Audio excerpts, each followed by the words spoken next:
Ang programang Balik Hebrew, uban ni Brother Gilbert Menyoza.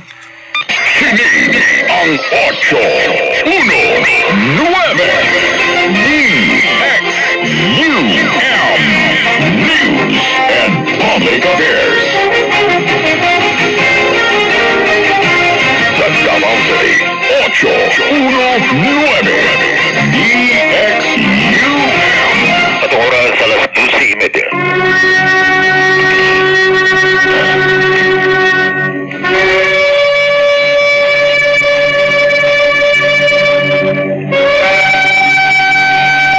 Shalom Alaikum, maayong hapon o sa galing ka naman sa Tigdumira. Welcome to the Balik Hebrew program din sa DXUM Radio kay 819 kHz sa oras alas 12:30.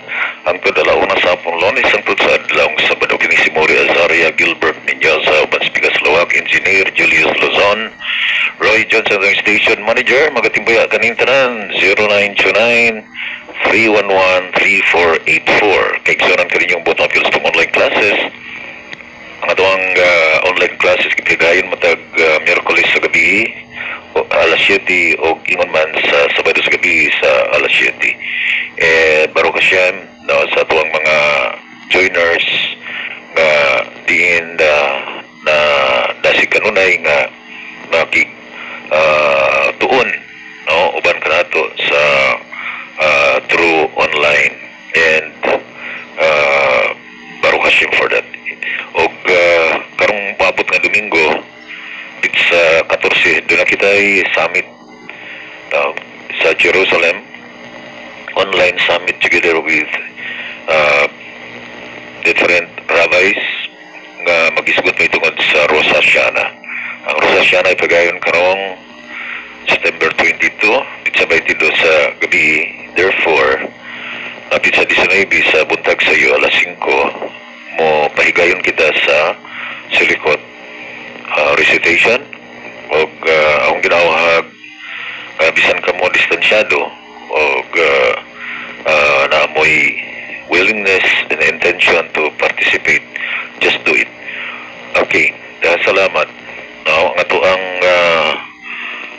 pag-prepare usab ngadto sa celebration sa Rosh Hashanah o ba natong mga pagkaon o mga different types of fruits nga adunay meaning o ingon man ang pag-prepare sa ito ka adlaw nga community gathering, community biraka for the sake of the Sukkot celebration.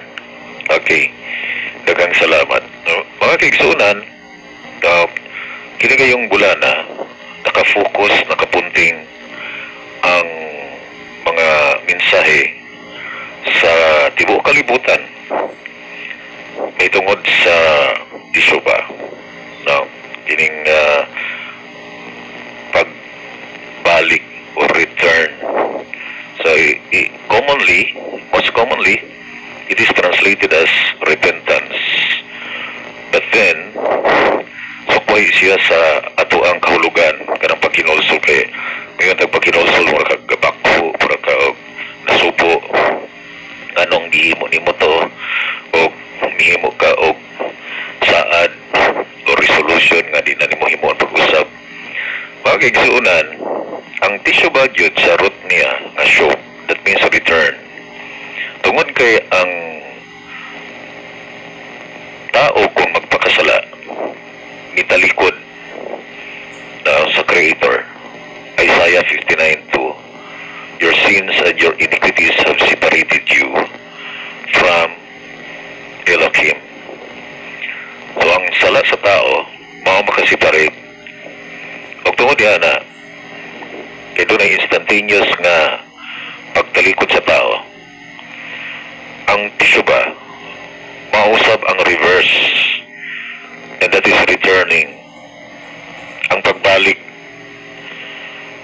Tungod kay ang matag usa sparks sa Creator kinigi pamatud-an sa pagpurma sa unang tao, Adam Harishan, Genesis 2 verse 7 nga stripes ang iyang mga limbs, iyang mga bukog. O gunya, wala siya makabangon not until inhawaan sa ginhawa sa kinabuhi, that is Nishmat Chaim. Nishmat Chaim. O mao kini ang portion sa tao kagikan kay Hashem. Nishama. O ang Nishama ikahatag sa tao as a loan. Utang. Now loan nato o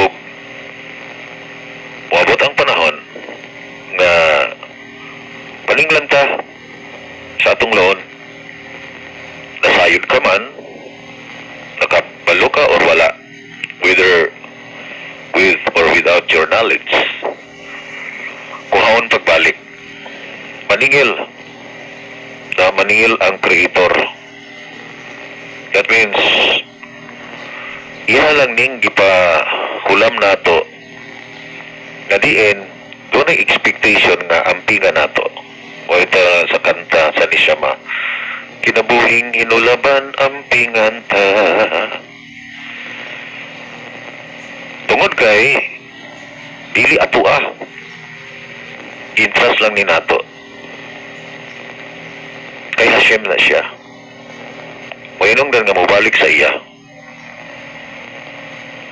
Ecclesiastes 12:7.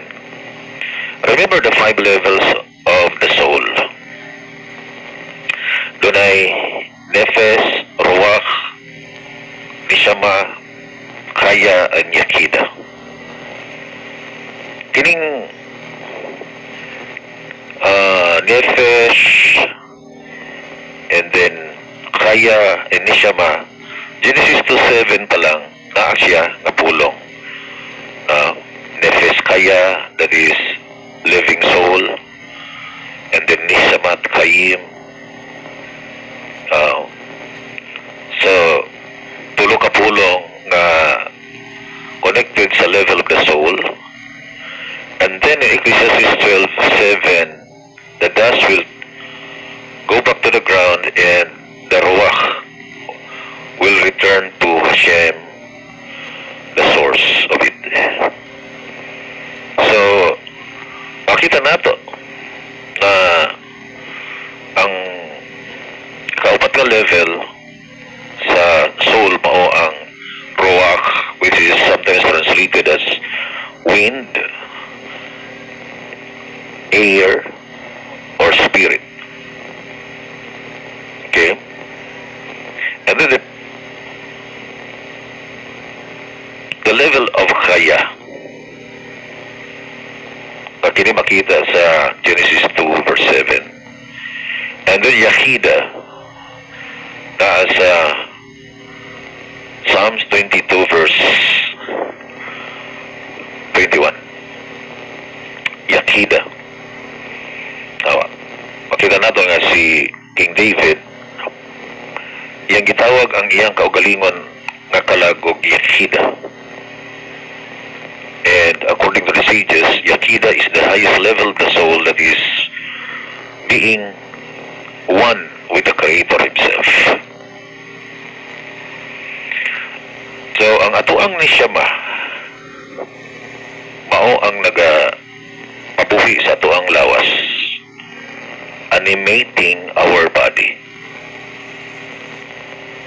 Sa teaching sa Kasilot teaching sa Eitz Chaim, from the infinite light, from the level of infinity, may emanate ang Nishama sa world of Atsilut. Diya siya mitungha sa world of Atsilut, and then coming down to the world of Peria, to the world of creation, and then to the world of Yetzera, the world of formation, down to the world of Aseya, which is the world of physicality, the physical world, which is the world of action. Kini mao ang mga different levels nga gitawag siya o Seder Histalshilut journey, that is the order of descent of the soul. Ang halay sa pagnaog sa kalag, pagnaog sa soul. Ngano man tungod kay gikan siya sa Infinite One. Gikan siya sa Or Ein Sof, sa unlimited source. Nagitawag siya Or Ein Sof. O po na mga kaigsunan, advantage kung mo tudo-tudo ta, seryoso ta sa pagtuon. Matrain ang ato ang understanding sa pagsabot based gayud sa original nga lingwahe. Mamata sa Zephaniah 3:9 that the Shon HaKodesh shall be restored. Mapabalik ang balaang lingwahe. Walay laing balaang lingwahe kana mao ang Hebrew. This is the language of heaven, the language of the Creator. Now when He created the heavens and the earth, He spoke the 10 utterances as mentioned in Genesis chapter 1. The 10 utterances ng mga Hebrewanong pulong that made the creation exist even now. And this world came into being and continually in existence because of His Hebrew word. Abi daw ay nakadungog ko programa sa radyo ba? Preacher man to siya, mag-Baptist preacher, King James Defender. Nadunggan yun ako siya ba nga, wala man yun nakabalo unsa yun na ang lingwahe sa Ginoo. Makaigsuunan ko. Una-unaan ninyo, nakikistorya ba siya ni Noah, nakikistorya siya ni Abraham, nakikistorya siya ni Moises. Iyang gihatag ang Ashirit Hadivarim nga gitranslate of 10 Commandments most commonly. Yun sa din ay pagsulti.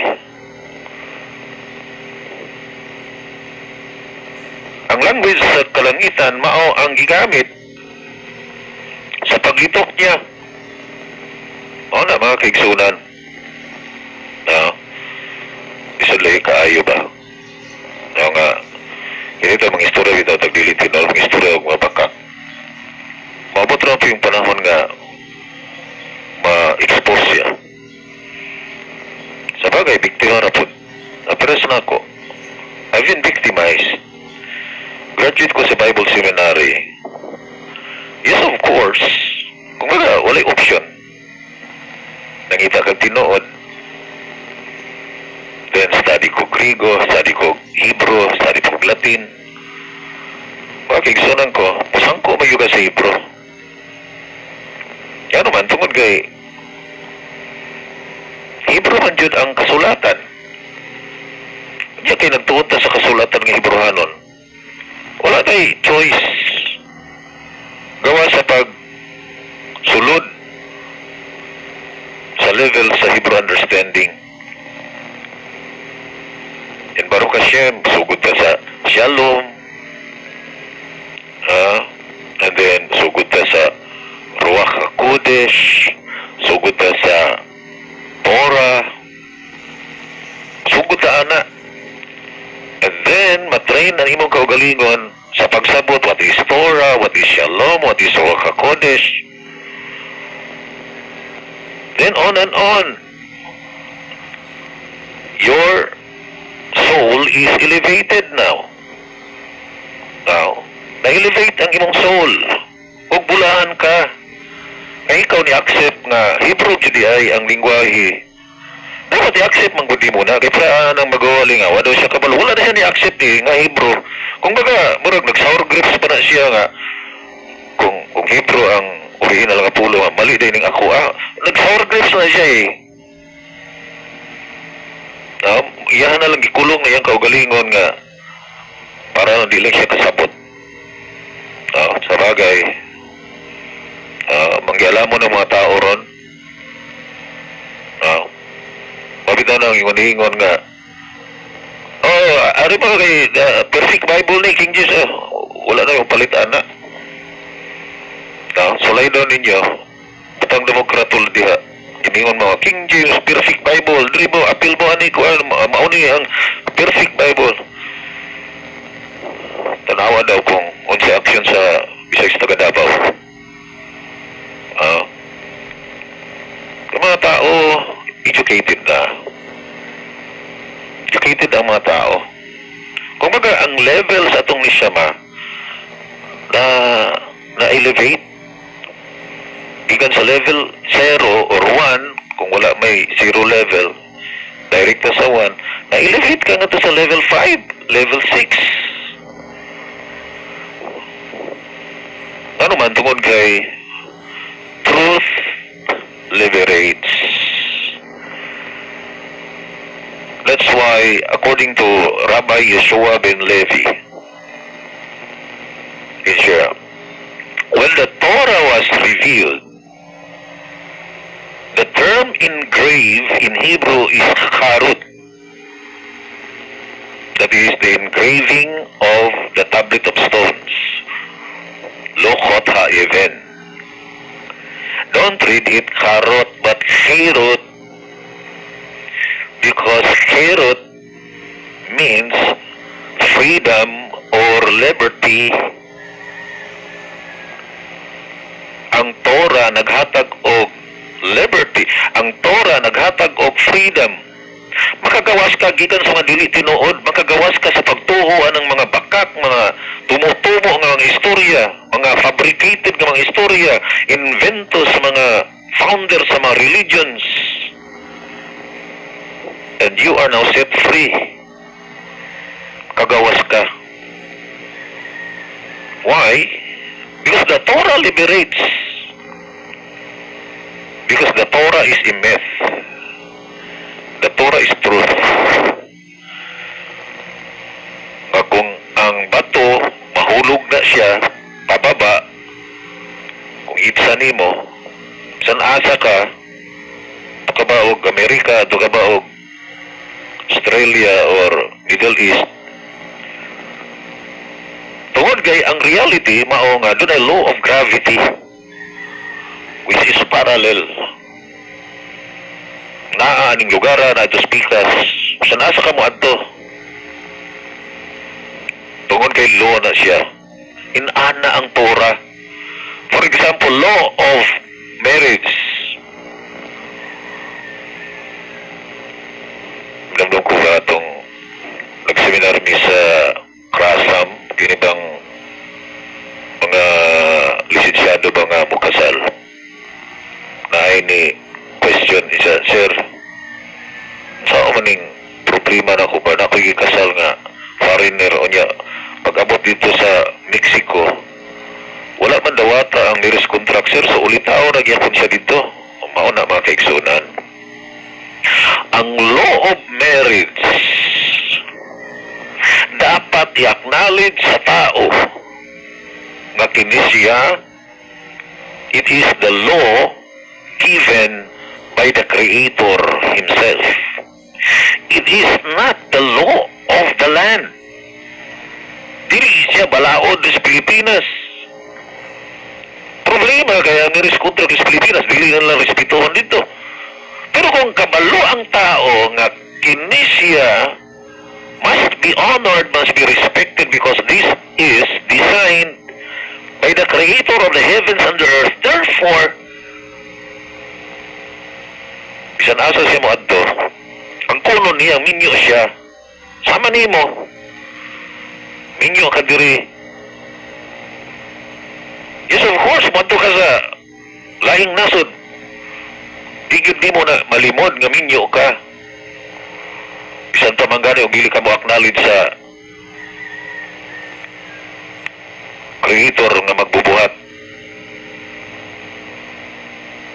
Mao na, mga kaigsunan, na ang Torah mo liberate nato sa bakak. But because of the Torah, you can be protected from doing sexual immorality. Ni Hashem preserve us. Protektahan ta ni Hashem. Maprotektahan kang mahimo kang immoral. Kano man tungod sa Torah. Because the Torah is the truth. Next, the truth about idolatry. Wherever you are, if it is defined truly by the Torah, that is idolatry. Mga simba nga dili para kay Hashem. Mga simba nga dili para sa Elohim sa Israel. That is idolatry. Bisan pa og naay milagro, bisan pag naay patay mabuhi, bisan pag naapay taong buakon, pikason o niya mabalik. It won't change the reality that there is only one and true creator of the universe, Hashem Elohim, the Elohim of Israel, and none other else. None other else. Sabi ito ng utana sa ako agapon, dito sa Tagot. Siya, kana ding mga pari, giordain man na sa Roma, giordain man na sa mga bishop, mga kardinal, Santo Papa. Yung akong giyon, kinsa may ordain anang inyong Santo Papa? Di na matubag. Kinsa ba di ay ang tinuod nga nag-ordain og priesthood? And I'm citing the book of Numbers chapter 8 verse 17. Ang Numbers 8:17 akong gisite. Or 18. The book of Numbers 18 verse 7 is it say? It says, you and your sons, kinsa ning you? Nasa verse 1. Hashem said to Aaron, you and your sons with you shall safeguard your priesthood regarding every matter of the altar and within the curtain, and you shall serve. I have given your priesthood as a service that is a gift. Ang gihatag ang priesthood nimo Aaron sa imong mga anak, ingon nga regalo na ko sa imo, and any alien who approaches shall die. Ang gingnan, nabay pari nga Romano nga nitindog dito sa temple sa Jerusalem, kay kung naa, patay na yun na. Ano man, any alien who approaches shall die. Kung na ay mangahas, magpari-pari din ha, niya mutindog na siya dito sa temple, you shall die. You shall die. Wala yun ang mga kaigsunan. Nga nung nga, may nung ganon kaayo nga, dapat, Torah atong, muna freedom sa Torah, makagawas ta sa pagsunod-sunod anang mga nagpakaroning nun. Nagpretend nga sila daw tinuod. And when the Torah tells us they are fake, they are fake. Mga piki sila. Gusto ba mo piki? Gusto mo piki nga titulo? Gusto ba mo piki nga singsing? Nagingon po sa legal aspect, even the fake is presumed genuine unless otherwise declared by the court. Bisag ang tiki, isipon nga genuine kung walay declaration sa court. Okay, what is our court here? Our court is the Torah. This is the higher court. Because the Torah teaching us justice.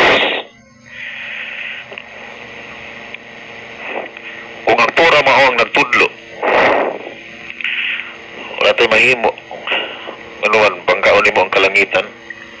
Magsige mo pamugos nga ang pari sa Roma tinuod na. Mabuking na siya sa Torah. Usa lang kapamilya ang pari. Levites ha. Levites ha. General na siya. And among the Levites, si Aaron lang po. Iyang mga anak. So una sa tanan, requirement, Levite.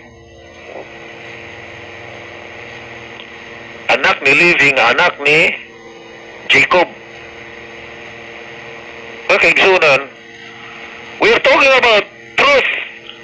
Genuine. Pero kung yun mga, naman ipari po, kami mga Roman Catholic na may ipari.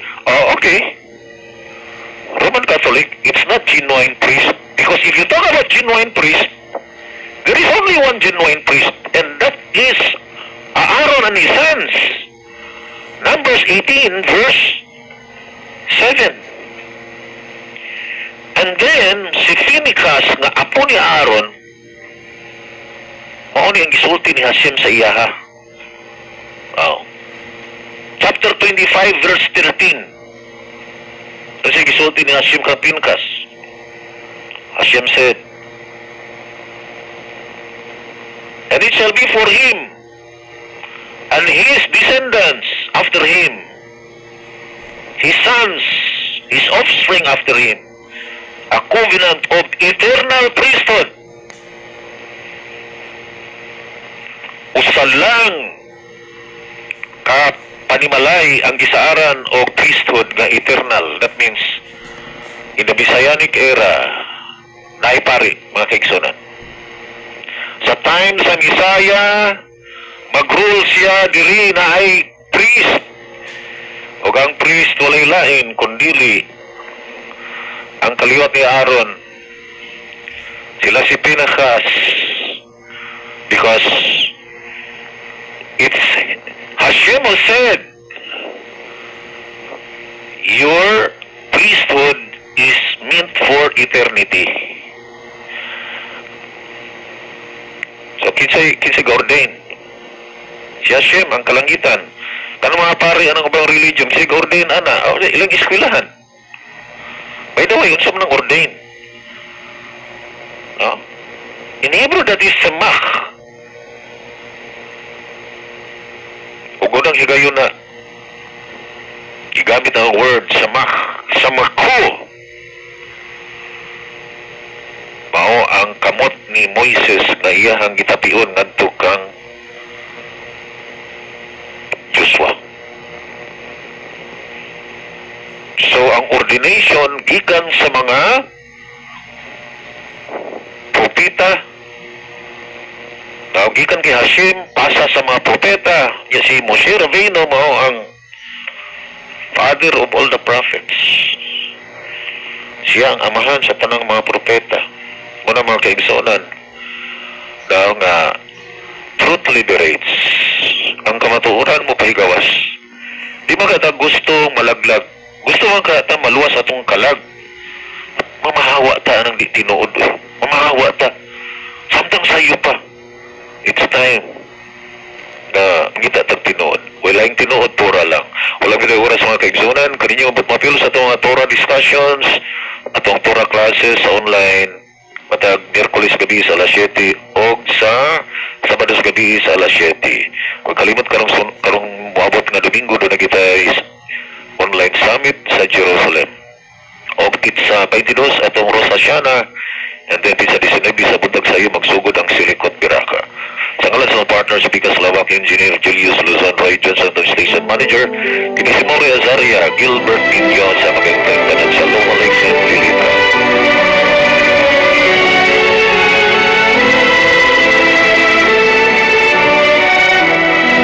Paminawa ang programang Balik Hebrew uban ni Brother Gilbert Menyoza.